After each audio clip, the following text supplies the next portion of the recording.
Viewers, আশা করছি সবাই ভালো আছেন। আজ আমি আপনাদের জন্য পারফেক্ট ক্রাউন ড্রামার লাস্ট পার্টের গল্প নিয়ে এসেছি। দেখতে দেখতে ড্রামাটা শেষই হয়ে গেল। তো চলুন শুরু করা যাক। তো এই পর্বের শুরুতেই আমরা ইয়ানকে দেখি, সে এখন প্রিন্স থেকে রাজাতে উন্নীত হয়েছিল, রাজ সিংহাসন দখল করেছিল। ফাইনালি সে সিংহাসনে এসে বসে। তবে সিংহাসনে বসার পরেই প্রথমে যে কথাটা সে বলেছিল সেটা হলো রাজতন্ত্রের অবসান ঘটানো। সিন কাট হয়, হিজুকে দেখতে পায়। হিজু তার রুমে বসে বসে অনেক চিন্তা করছিল, তবে ওর চেয়েও চিন্তা যেন চৈহিয়নের হচ্ছিল। হিজু মনে মনে ভাবছিল যে ওই ইয়ানকে গতকাল রাত্রে জিজ্ঞেস করেছিল, তুমি এবার কি করবে, কি করতে চাও। মানে হিজুকে তো মিন বলেছিল অলরেডি যে ইয়ান চাই এই রাজতন্ত্রের অবসান করতে। তো আসলে ইয়ান সেটা চাই কিনা সেটাই হিজু শুনতে চেয়েছিল ইয়ানের কাছে। তো ইয়ান হাসতে হাসতে বলে তার প্রথম কাজ হলো এই রাজতন্ত্রের অবসান ঘটানো। হিজু বলেছিল, তুমি যেটাই করো না কেন আমি সবসময় তোমার সাথে আছি। এদিকে রাজা ইয়ান বলছিল, প্রতি বছর সাংবিধানিক রাজতন্ত্রের বেশিরভাগ দেশই নিজেদের বিলুপ্তির বিষয়টি নিয়ে পুনরায় চিন্তা ভাবনা করে। আমাদের দেশের কি অবস্থা? মিন তখন বলে, আমরা আনুষ্ঠানিক জনমত জরিপ পরিচালনা করি, তবে প্রতি বছরই বিরোধিতার হার বেশি থাকে। রাজা বলে, আমি মনে করি ব্যবধানটা এতটা বিশাল নয়। তো 1 দশক ধরে সেই ব্যবধানটা ক্রমাগত কমে আসছে।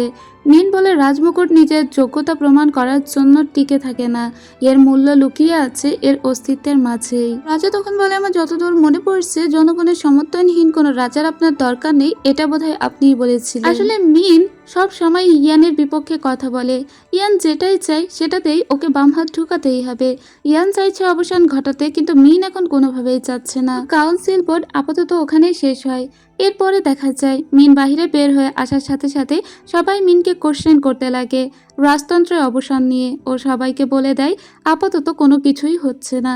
এটা নিয়ে নিউজ হয়। নিজের ভাই ভাবি বলে, ও প্রাসাদে বসতে না বসতেই এই রাজতন্ত্রে বিলুপ করতে চাইছে কেন, বাবা জানে তো।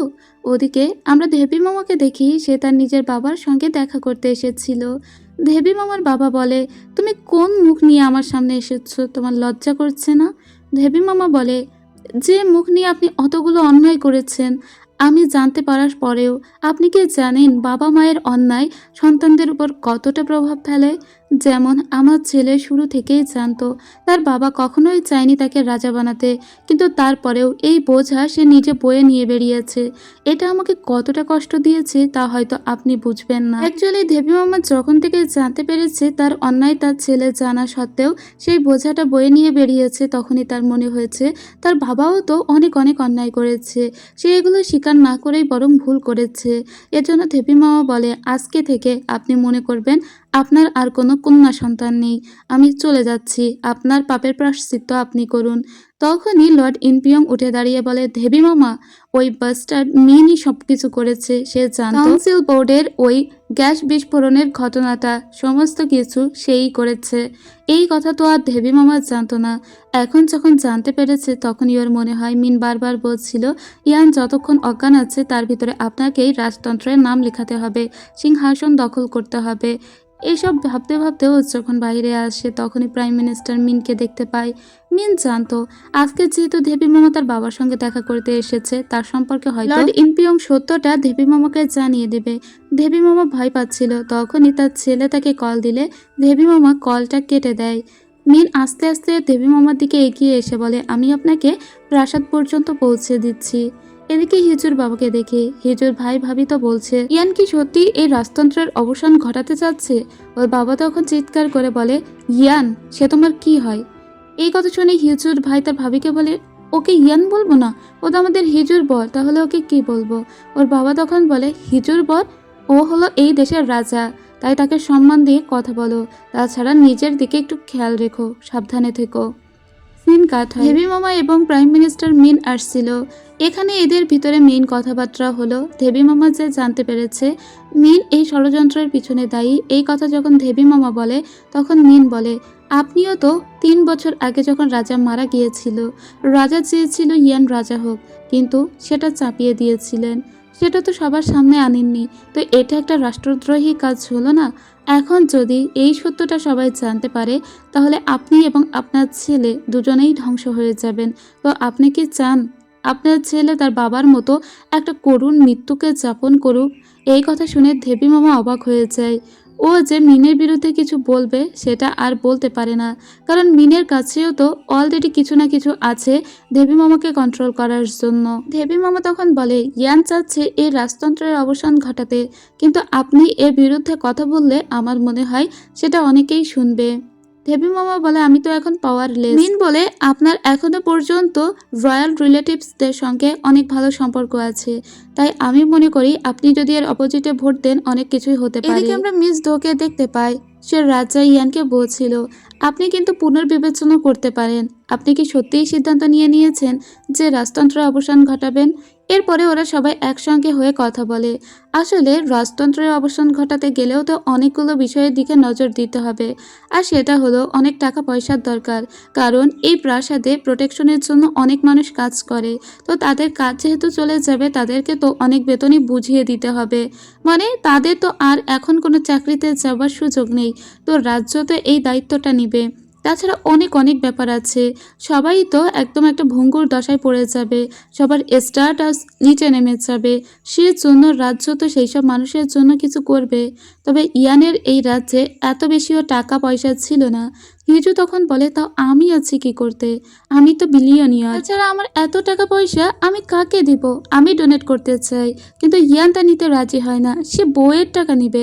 হিজু বলে, তাতে কি হয়েছে, আমি এই টাকা দেব, কই দেখি কাগজপত্র দাও, আমার টাকা আমি রাখবো কোথায়? বলে ওই ডোনেট করতে চাই।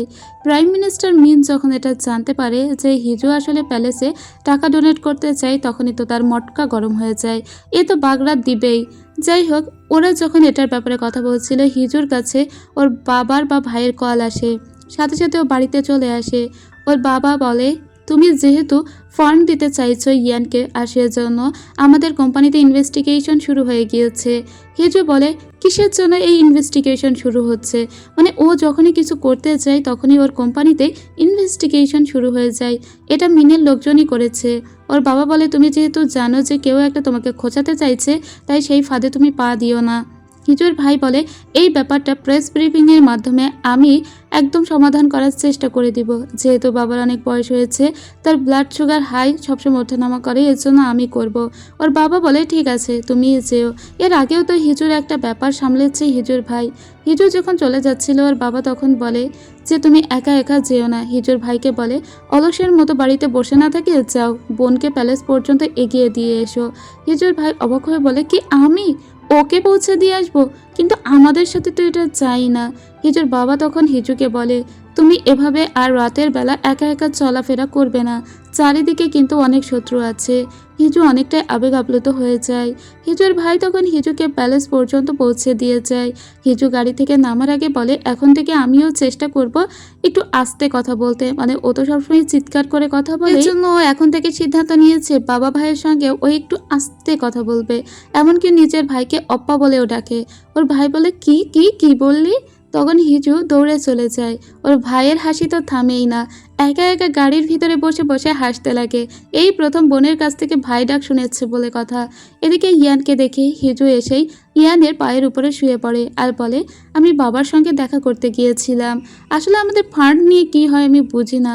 ইয়ান বলে, আবার কি হয়েছে? তুমি গিয়েছিলে কই, আমাকে তো বলনি।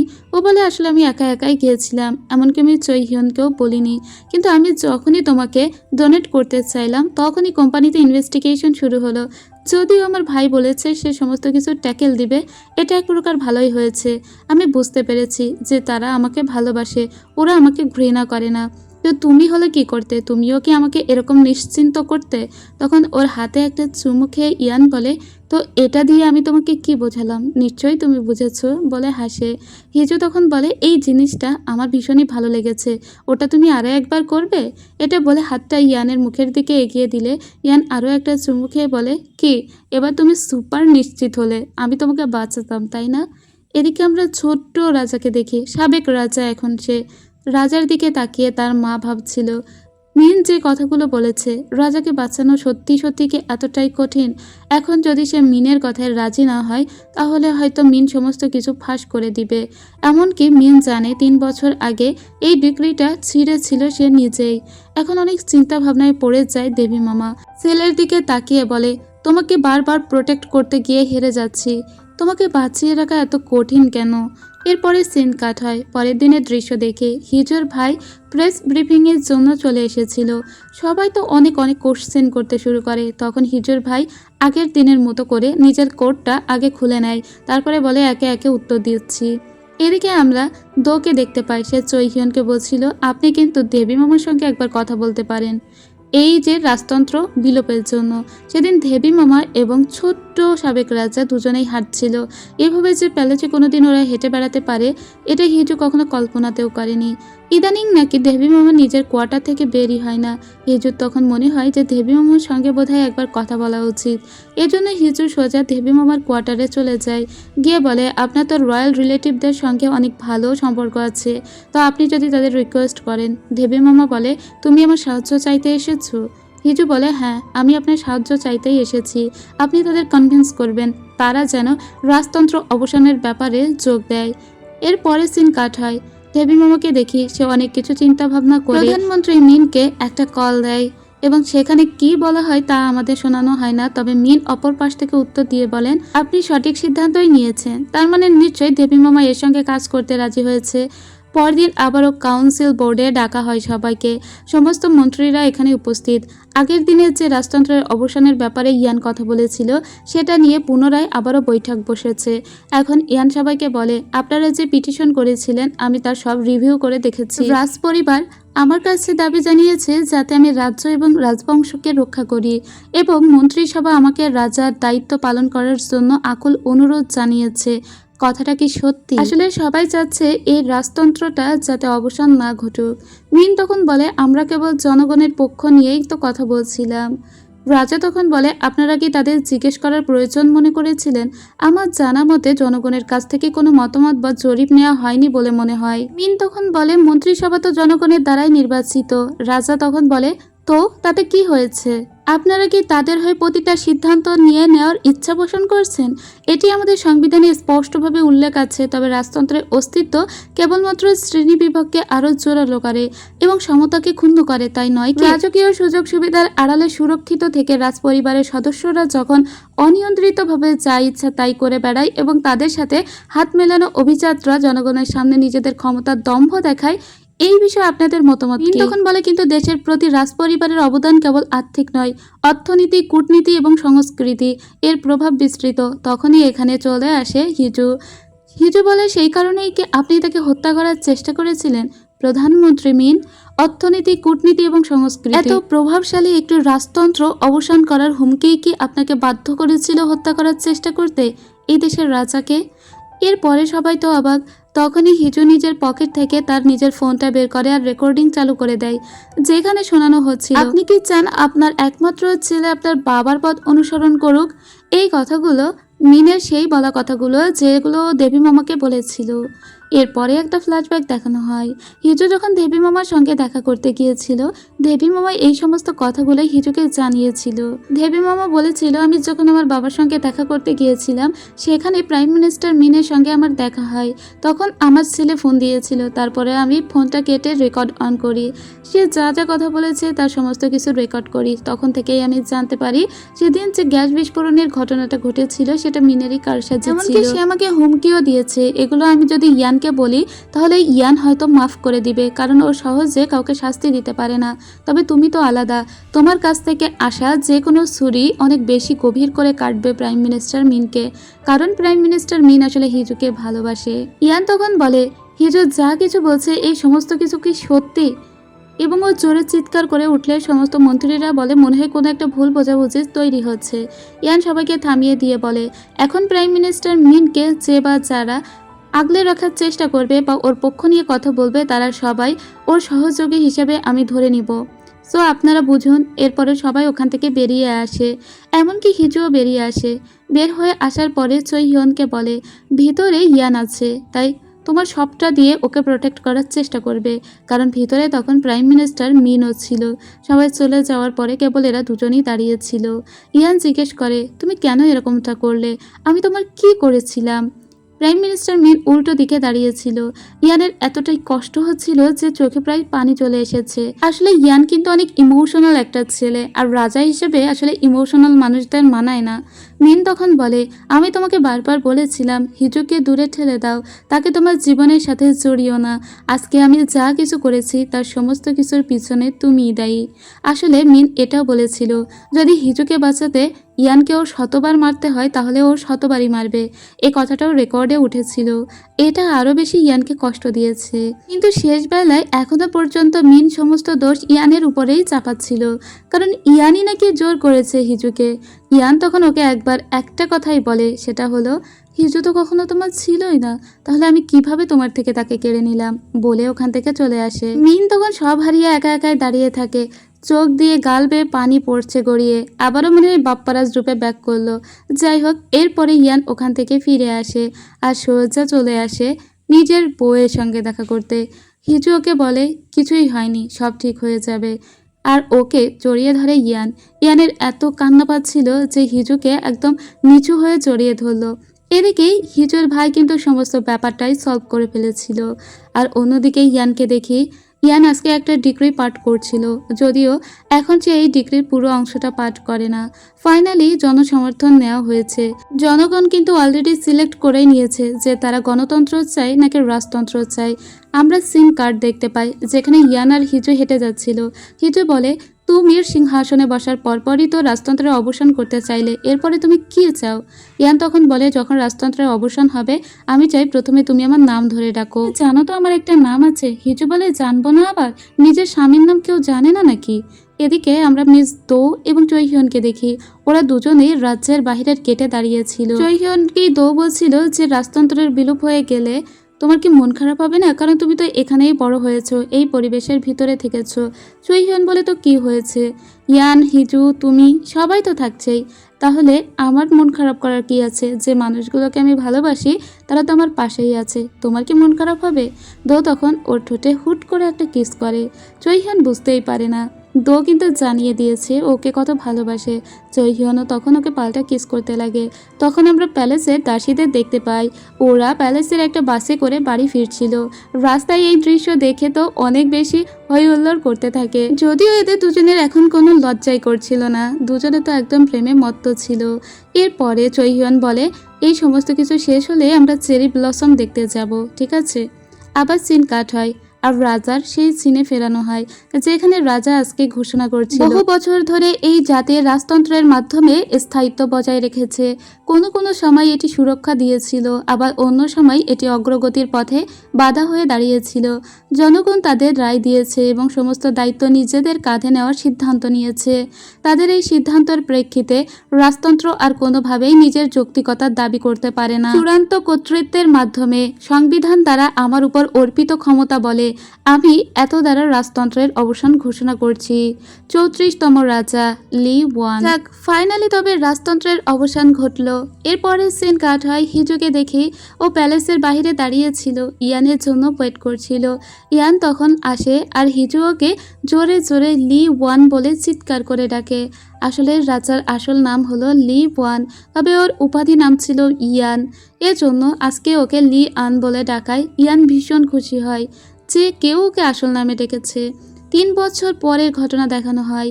হিজু 3 বছর পরে নিজের ক্যাসেল বিউটি গ্রুপে কামব্যাক দিয়েছে, আর দিয়েই তো ওর যে এলিগেন্স, ওর যে লুক, সেটা নিয়েই শো আপ করতে লেগে যায়। যেহেতু চুক্তিতে 3 বছরের কথা লেখা ছিল, তাই 3 বছর পরেও ফিরে এসেছে। আর এসেই তো মনে হচ্ছিল যে ও হ্যাভেনে চলে এসেছে। আহ, কি শান্তি! আসলে হিজু কাজ পাগল একটা মানুষ, আর এই গ্রুপ ও নিজে দাঁড় করিয়েছে, আর সেজন্য এই গ্রুপে ফেরার পরে ওর খুব আনন্দ হচ্ছিল। তবে দেখতে পাই এই 3 বছরে ওর ভাই অনেক প্রজেক্টের কাজ শুরু করে দিয়েছে, এমনকি নিজের ফেসের ছবিও দিয়েছে। হিজু সেগুলো কাট করতে থাকে।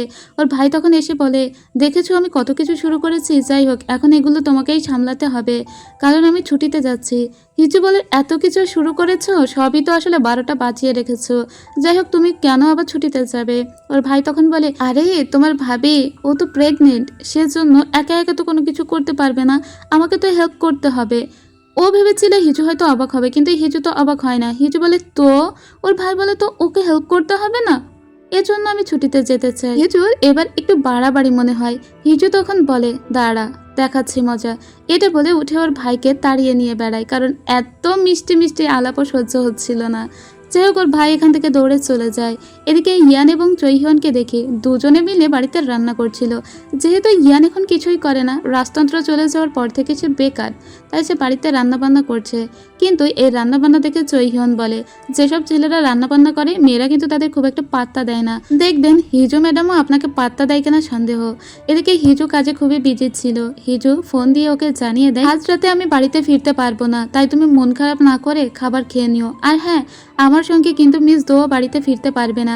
ইয়ান কিছু বলতেই যাচ্ছিল, কিন্তু আমি তো তোমাকে গতকালও দেখিনি, এরকম কোনো কথা ইয়ান বলতে যাচ্ছিল। তবে হিজু বলে, আমি এখন অনেক বিজি আছি, তোমার সঙ্গে বাড়িতে ফিরে কথা বলবো, বলে ফোনটা রেখে দেয়। ইয়ানের খুব মন খারাপ হয়। ইয়ান বলে, কিন্তু মিস দো কেন বাড়িতে ফিরবে না? আমি ওকে 2 দিন ধরে দেখিনি, আমার তো ভীষণ মন খারাপ লাগছে। ওরা দুজনে তখন কি করবে? যেহেতু দুজনেই বেকার, তাই দুজনে চলে যায় সাবওয়েতে। এই রেস্টুরেন্টটা খুবই পছন্দ হিজুর, সেজন্য এখানে এসে ওরা খাবার খেতে শুরু করে। ওদের তো আর কেউ নেই, কি করবে? যাই হোক, চৈহিও নিজের হাতের আংটিটা ইয়ানকে দেখাচ্ছিল আর বলছিল, আজকে আমাদের 3rd অ্যানিভার্সারি, সেজন্য আংটিটা পরেছি। আপনার তো একটা আংটিও নেই। আসলে ইয়ান তো রাজা ছিল, সেজন্য আগে ওর আংটি পরে বিয়ে হয়নি, মানে রাজতন্ত্রের কেউ আংটি পরে বিয়ে করে না। এবার ওর তো একটা আংটি নেই, কিন্তু ওর মনে হচ্ছিল ওর থেকে চৈহিয়ন বেশি খুশি, কারণ চৈহিয়নের একটা কাপল রিং আছে, ওর নেই। তাই চৈহিয়ন ওকে বুদ্ধি দেয় আর বলে, আপনি কিন্তু পুনরায় আবার হিজু ম্যাডামকে প্রপোজাল দিতে পারেন, তাহলে হয়তোবা আপনারা নতুন করে সবকিছু শুরু করতে পারবেন, কারণ আপনাদের আগে তো সবকিছু ফেক ছিল। ইয়ান তখন ওকে ধারে দিয়ে বলে, সমস্ত কিছু ফেক ছিল না, অনেক কিছুই রিয়েল ছিল। এদিকে হিজুর সঙ্গে হিজুর বাবা দেখা করতে এসেছিল। হিজুর বাবা হিজুকে বলে যে, আমি তোমার ভাইয়ের ব্যাপারটা দেখে নিচ্ছি, আর হ্যাঁ, তুমি কিন্তু নিজে একটু সাবধানে থেকো, এত বেশিও নিজের উপর প্রেশার দিও না। এরপরে হিজুর বাবা চলে যাওয়ার সময় বলে, আমি আসলে কখনোই চাইনি তুমি হেরে যাও, আমি শুধু চেয়েছি তুমি ফাইটিংটা সবার সাথে না করো, কারণ সবার সাথে ফাইটিং করলে আলটিমেটলি হেরে যাওয়ার সম্ভাবনা তো থাকে।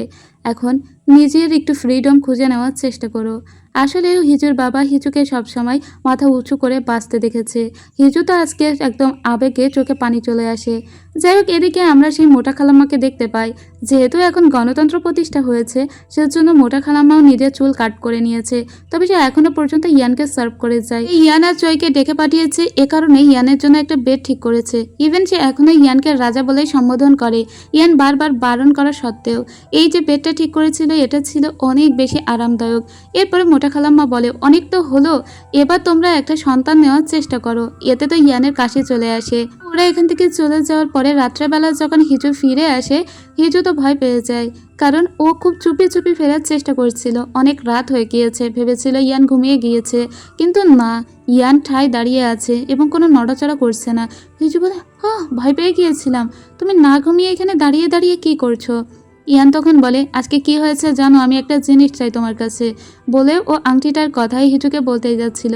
হিজু তখন নিজের কথাই বলতে শুরু করে দেয় আর বলে, তুমি জানো আজকে কি হয়েছে? আমার ভাই তো এখন চাকরি থেকে ছুটি নিয়েছে, কারণ কিছুদিন পরেই আমি ফুপি হতে যাচ্ছি। ব্যাপারটা কুল না? আমার তো ভীষণই ভালো লাগছে, অনেক আনন্দ লাগছে। ইয়ানও তখন হেসে ফেলে। ও তখন বলে, কিন্তু এই কিছুদিন আমি একটু বিজি থাকবো, বলে ইয়ানকে একটা কিস করে বলে, দাঁড়াও আমি হাত মুখ ধুয়ে আসছি। ইয়ান মনে মনে ভেবেছিল হিজু যখন শুতে আসবে তখনই ওই হিজুকে সব বলবে, কিন্তু হিজু শুতে এসেই তো ঘুমিয়ে পড়ে। ইয়ান হিজুকে ডাকে, হিজু, সিইও, এই জুনিয়র, কিন্তু তাও হিজুর ঘুম ভাঙে না আর বলে যে, আমাকে একটা আংটি কিনে দাও না, আমরা একটা কাপল রিং পরি। হিজু বলে, এসব বদার কেন করছো, এসবের কোনো দরকার নেই। ইয়ানের তখন খুব হাসি লাগে, একই সঙ্গে রাগও হয়, তাই ও ঘুমিয়ে পড়ে। পরদিন সকালবেলার দৃশ্য দেখি, ইয়ান এসেছিল ওর ভাবির সঙ্গে একটা শপে। এখানে ওর ভাবি একটা গিটার কিনতে এসেছিল তার ছেলের জন্য। যেহেতু ভাবি মিউজিক দিয়ে ক্যারিয়ার করতে চেয়েছিল, সেটা এখন বোধহয় ছেলেকে দিয়ে পূরণ করতে চাচ্ছে। ইয়ান তখন বলে, তাকে এই গিটারটা আমি গিফট করব। এরপরে সে গিটারটা ওখানে সেলসম্যানকে দিয়ে বলে, এটার দাম কত একটু বলো। আসলে ইয়ান তো এখন বেকার, তার তো আর এত টাকা নেই। আসলে সে হলো বড়লোক ফকির। সে ছিল একসময় রাজা, আর এখন কিনা গিটারের দাম শুনছে। একদম মানে কি অবস্থা, আমাদের থেকেও খারাপ অবস্থা। যাই হোক, এরপরে যখন ওর ভাবি চলে যাচ্ছিল, ওর ভাবি বলে, এখন আমাকে একাডেমিতে যেতে হবে, কারণ ইয়নকে ওখানে ভর্তি করা হয়েছে। আসলে ইয়ান বলে, তাই তো, ও তো এখন বড় হয়ে গিয়েছে, ওর এলিমেন্টারি স্কুলও শেষ হয়ে গিয়েছে, আমি তো ভুলেই গিয়েছিলাম। যাই হোক, ভাবিকে বিদায় জানিয়ে ও একটা ফুলের দোকানে যায়, যেখানে ওর সঙ্গে চই হিয়নও গিয়েছিল। মূলত কিছু ফুল কিনতে চেয়েছিল। ফুলের একটা তোড়া দিয়ে ও আজকে পুনরায় আবার হিজুকে প্রপোজাল দিতে চেয়েছিল। ওরা যখন এসে প্ল্যান করছিল, পিছনে হিজু আর দো এসে দাঁড়িয়েছিল। হিজু তো সবই শুনে ফেলে। ইয়ান একটু লজ্জায় পড়ে যায়। এরপরে ইয়ান ফুলের গুচ্ছটা হিজুকে দেয় আর বলে, তোমার পছন্দ হয়েছে? কিন্তু হিজু যেন এদিকে কোনো ভ্রুক্ষেপই করছিল না। ইয়ানের তো খুব রাগ হয়, কারণ ইয়ান ওকে প্রপোজ করার চেষ্টা করছে আর হিজু কোনো রকমের কোনো আগ্রহ দেখাচ্ছে না। হিজু তখন বলে, আমাদের ভিতরে সব কিছু হয়ে গিয়েছে, অনেক আগেই তো আমার এই ভালোবাসা শুরু হয়েছিল, বলে ফুলগুলো নিয়ে উঠে আসে। ইয়ান ওর পিছু পিছু দৌড়াতে দৌড়াতে আসে আর বলে, ঠিক কখন ভালোবাসা শুরু হয়েছিল? তখন হিজু ইয়ানের সেই ফ্যানটা তোলে আর সেটা চোখের সামনে নিয়ে বলে, তোমার মনে আছে প্রথমবার তুমি আমাকে ঠিক এভাবে দেখেছিলে? ঠিক তখন থেকেই আমাদের ভালোবাসাটা শুরু হয়েছিল। এটা তো গেল হিজুর ব্যাপার। হিজু বলে, আর তুমি কখন আমার প্রেমে পড়েছিলে? ইয়ান তখন বলে, আমি আমি সেই যে শুরু থেকে যখন প্রথম তোমার সাথে দেখা হলো। হিজু বুঝতে পারে না যে সেটা কখন। হিজু বলে, কখন? ইয়ান বলে, যখন প্রথম আমি তোমার নাম শুনেছিলাম, যখন আমাদের ধনুকবিদ্যা প্র্যাকটিস করতে হচ্ছিল, ঠিক সেই দিন থেকে। হিজু বলে, অত আগে? ইয়ান বলে, আমি ভেবেছিলাম স্কুল জীবন শেষ হওয়ার পরেও হয়তো কোথাও না কোথাও আমাদের দেখা হয়ে যাবে, কিন্তু না, আমাদের আর কখনো দেখা হয়নি। তারপরে আমাদের দেখা হলো। হিজু বলে, হ্যাঁ, রাজার জন্মদিনে, তাই তো? তখনও কিন্তু ইয়ান হিজুর দিকে অপলক দৃষ্টিতে তাকিয়েছিল। আসলে হিজুর প্রতি ওর ভালোবাসাটা সবসময় হৃদয়ের গহীনেই ছিল, কিন্তু রাজতন্ত্রের পেশারে সেই ভালোবাসা কখনো সামনে নিয়ে আসতে পারেনি। আজকে ওই হিজুকে একটা কিস করে, হিজু তখন ওকে আবার পাল্টা কিস করে। যাই এরপরে সিনটা কাট হয়ে সোজা একটা জাদুঘরে চলে যায়। ইয়ান বলছিল, রাজতন্ত্রের একজন ক্রাউন হিসাবে এটাই ওর শেষ কাজ। এই জাদুঘরে মূলত এই রাজ্যের যত জিনিসপাতি ছিল যেগুলো রয়্যাল, সেগুলোকে সংরক্ষণ করে রাখা হয়েছে। এটা মূলত একটা রয়্যাল জাদুঘর। এখানে ওই লাল ড্রাগন ড্রেসটা দেখে ইয়ান বলে, যখন এটাকে আমি চেয়েছিলাম সেই ছোট্টবেলায়, তখন আমি কেবল অবহেলা পেয়েছি, এমনকি ওর বাবা ওকে থাপ্পড়ও মেরেছিল। আর যখন আমি এটার জন্য ওর দিয়েছিলাম না, তখন আমার ভাই এটাকে আমার কাছে দিয়ে গিয়েছিল, কিন্তু শেষ পর্যন্ত আমি নিজে চয়েস করে তারপরে এই পোশাকটা পরেছি, আবার নিজের ইচ্ছায় সেটা খুলেও ফেলেছি। আসলে ইয়ান সবসময় বোধহয় রাজা হতে এজন্যই চেয়েছিল, যাতে এই রাজতন্ত্রের অবসান ঘটাতে পারে। আজকে এখানে ওর হিজুর সঙ্গে আসার কথা ছিল, কিন্তু হিজু অনেক বেশি বিজি থাকায় আসতে পারে না। ইয়ান ওর জন্য ওয়েট করছিল। হিজু এসে বলে, আমি খুব দুঃখিত যে দেরি করে ফেললাম, তুমি মন খারাপ করনি তো? ইয়ান তখন বলে, না, আমি বুঝতে পেরেছি তো। এরপরে ইয়ান আর হিজু দুজন দুজনের হাত ধরে ওখান থেকে চলে আসে। ওরা এসেছিল আজকে একটা স্টেডিয়ামে। আপনাদের এই স্টেডিয়ামের কথা নিশ্চয়ই মনে আছে, যেখানে আমরা দো আর চই হিয়নকে দেখি। ওরা তো দুজনে জার্সি পরে খুব মজা করছিল।